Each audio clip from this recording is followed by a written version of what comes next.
Seja bem-vindo, eu sou a jornalista Inácia Soares e hoje estou recebendo aqui no programa Mesa de Negócios a Fernanda Schroeder. Ela que é gerente de desenvolvimento de talentos da LHH, uma multinacional. Não sei se você já ouviu falar, mas devia se você é um gestor.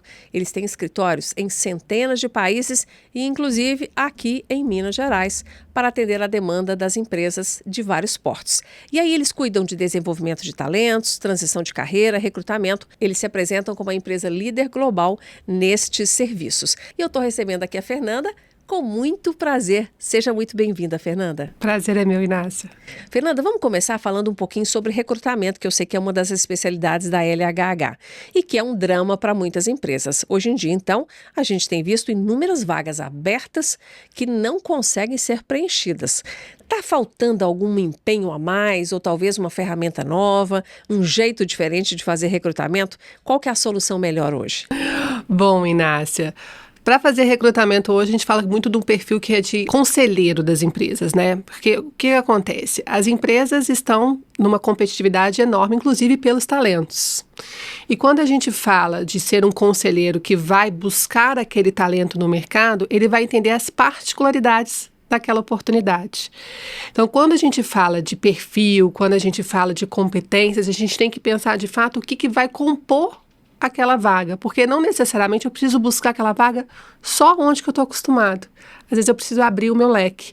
E para abrir o meu leque, eu tenho que de fato entender qual é a cultura daquela empresa, o que aquele profissional precisa fazer, o que ele precisa entregar, para que de fato a gente consiga ter um talento dentro da organização. Seria ótimo se você pudesse dar, Fernanda, exemplo de algo fora da caixa, nesse sentido que você acabou de direcionar. Empresa que vai procurar um candidato fora do lugar padrão onde ela sempre procurou em vagas anteriores. Qual que seria assim, um exemplo para a empresa entender? Por exemplo, o LinkedIn, uma das plataformas, né, de profissionais maiores que tem no mundo, é uma excelente forma. Mas quando a gente fala de vaga, o que acontece é que às vezes as empresas elas vão nos caminhos mais comuns. Por exemplo, Minas, mineração, setor automotivo. Eu vou procurar um profissional, um gestor de projetos, eu só procuro com aquela especialidade naquelas empresas. E aí, às vezes, eu tenho que abrir o leque. O que seria abrir esse leque? Às vezes, eu posso ser um gestor de projetos, não nesses segmentos. Eu posso ter um gestor de projetos de outros segmentos. E qual que é a abertura que as empresas têm para isso? Para receber alguém que no histórico ali profissional não trabalhou diretamente no setor. Elas são abertas a isso? Então, depende da cultura da empresa.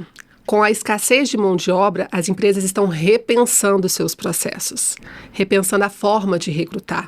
Porque muitas vezes não é o segmento que vai fazer o profissional.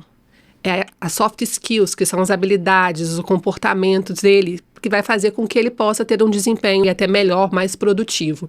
Então, a partir do momento quando eu oxigeno pessoas de outros segmentos, isso pode trazer maior produtividade, maior criatividade, porque eu não estou trabalhando só da mesma forma que eu trabalhava em outra empresa do mesmo segmento. Pode permitir uma leitura diferente em busca de uma solução melhor para os problemas daquela empresa. Exatamente. Por quê? Porque ele não está vindo, como a gente fala, de um viés. Né? O que seria um viés? Ele vem com aquele pensamento de que sempre foi feito dessa forma, então eu vou continuar fazendo dessa forma. Mas você vê esse profissional dando conta também de fazer essa ponte de conhecimento e tendo assim, né, mente e peito abertos para poder lidar com os desafios que ele vai enfrentar? A gente vê os profissionais abertos, mas a gente também percebe que precisa uma adaptação da empresa, que a gente fala que é um onboarding, né? Que é a recepção desse colaborador nesse novo contexto.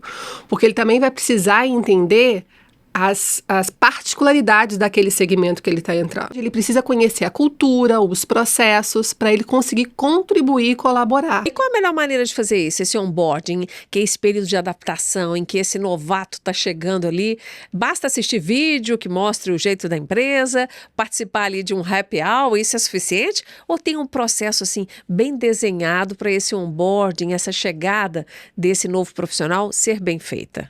O ideal é que tenha um processo de onboarding mesmo, né? A gente pode fazer isso em formatos de coaching, né, que são aquelas são ferramentas, né, é um processo de desenvolvimento onde você tem um profissional ajudando ele nesse processo de adaptação. Você pode ter um processo de mentoria interna. Então você pega um profissional mais experiente, com mais expertise dentro daquela empresa que ele está chegando para mentorar aquele outro profissional. Você tem vídeos, você tem momentos de integração, você tem workshop. Então você pode ter vários processos que podem favorecer esse onboarding para que esse profissional ele se sinta melhor acolhido e, consequentemente, tenha uma adaptação melhor. Fernanda, e quando você faz processos de recrutamento pela primeira vez para um cliente, você deve ouvir muitas histórias ali de erros passados. Sim. Que situações mais comuns em relação a erros que as empresas no recrutamento já cometeram em que você tem conhecimento? A gente vê que o erro mais comum hoje é a questão de não aumentar a busca desses profissionais.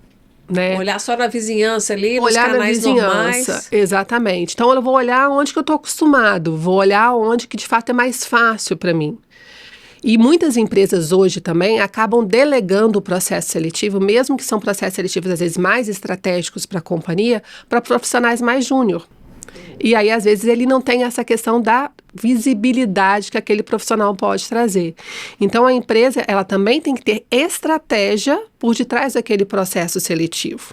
Então, se é um processo seletivo onde um profissional é mais estratégico, eu tenho que ter uma estratégia, eu tenho que ter parceiros para buscar esse profissional, eu tenho que ampliar a minha busca. Então, eu não necessariamente eu preciso ficar naquele mesmo onde que sempre o RH está acostumado a buscar aquele profissional, vou no LinkedIn. Não, mas como que eu amplio a minha estratégia por detrás desse processo seletivo? Como é que eu aumento as possibilidades de trazer esse melhor profissional para vir trabalhar comigo? A pandemia, ela meio que expandiu os muros das empresas, né? Acabaram aceitando no trabalho remoto que pessoas em outros estados, até em outros países, passassem a integrar o quadro de empregados daquela companhia. Passada a pandemia, com uma certa acomodação que o mercado já teve em relação a esse processo aí do teletrabalho. Você vê as empresas buscando em outros lugares pessoas que podem contribuir, que não precisam estar fisicamente ali na sede ou em alguma filial. Elas mantiveram a mente aberta para essa possibilidade de contratação? Como é que você tem visto as empresas lidando com essa possibilidade? Bom, Inácia, a gente tem visto que isso acontece muito dependendo da cultura da empresa e até mesmo do segmento que ela trabalha. Empresas, por exemplo, da indústria, tem algumas atividades que não tem jeito, tem que ser exercidas lá na indústria. Então, o gestor tem que estar lá acompanhando. Tem outras empresas, por exemplo, de tecnologia, que sabe que o trabalho é mais remoto, às vezes consegue. Então, depende muito do segmento, depende da cultura da empresa, porque a gente vê que muitas empresas, de fato, é 100% home office ou num modelo híbrido.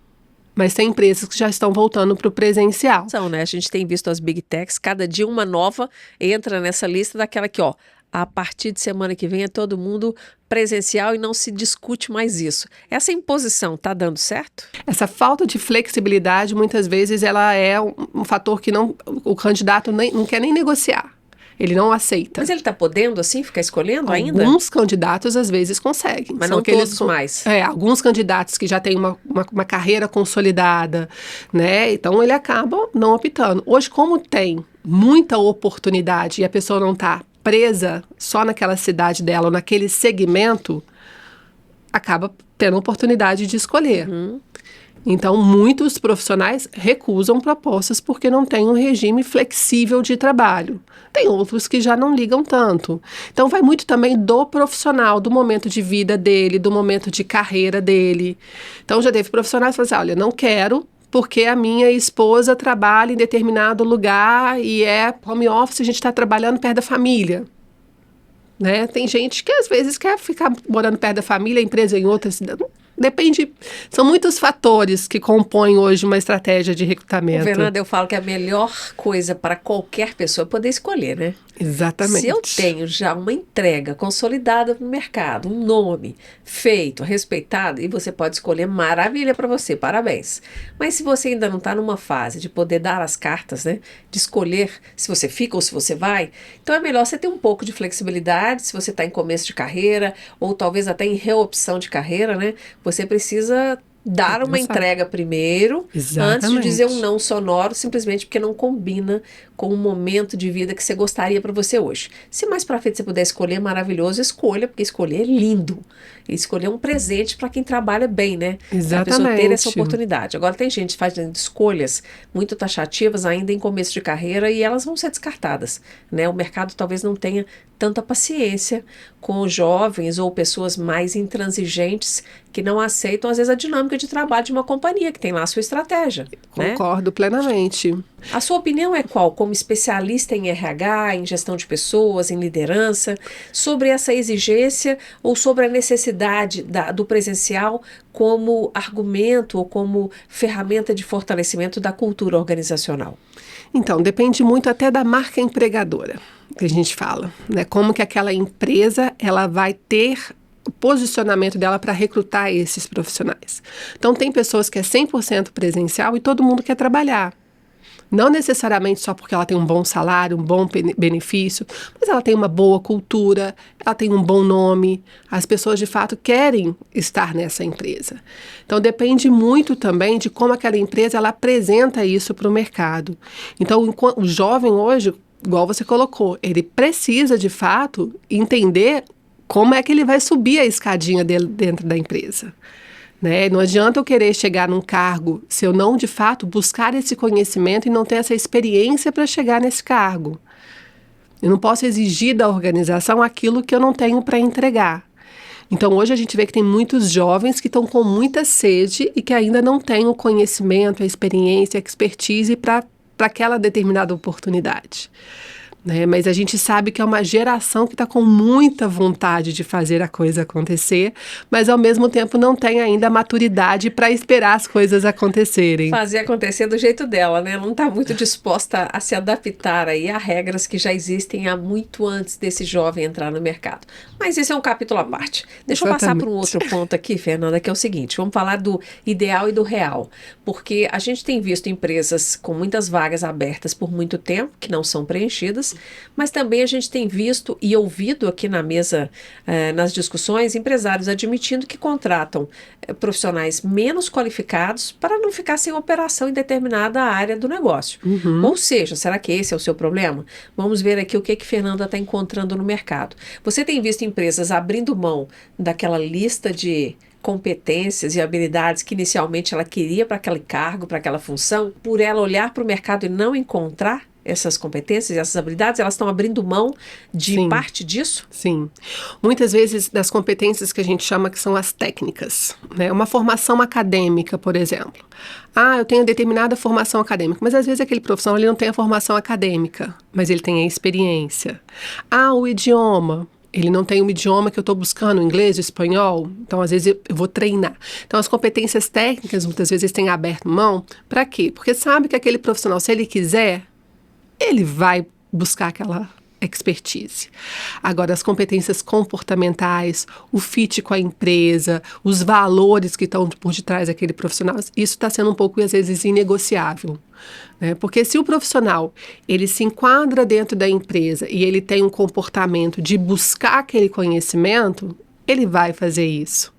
Agora, se ele realmente não tem o técnico, não tem o comportamental, entendi, a empresa vai acabar não abrindo mão. Quer dizer, eles abrem mão do técnico, mas não daquelas habilidades, inclusive de socialização, né, de entendimento do valor da liderança, do valor ao trabalho, né, situações que cada cultura organizacional vai defender. Interessante seu ponto de vista. A gente vai caminhar agora para o encerramento, Fernanda, porque a ideia é a gente fazer umas entrevistas mais curtas para dar a vocês a oportunidade de ter muita informação em pouco tempo de temas que são pertinentes aos gestores e aos empreendedores. E eu quero, para a gente encerrar, a seguinte questão. Falamos muito dessa cultura, né, que tem que se encaixar, o tal match entre os meus valores e os valores da empresa. Como que no processo de recrutamento e seleção, e aí focando especialmente no seu trabalho na LHH, vocês conseguem fazer isso?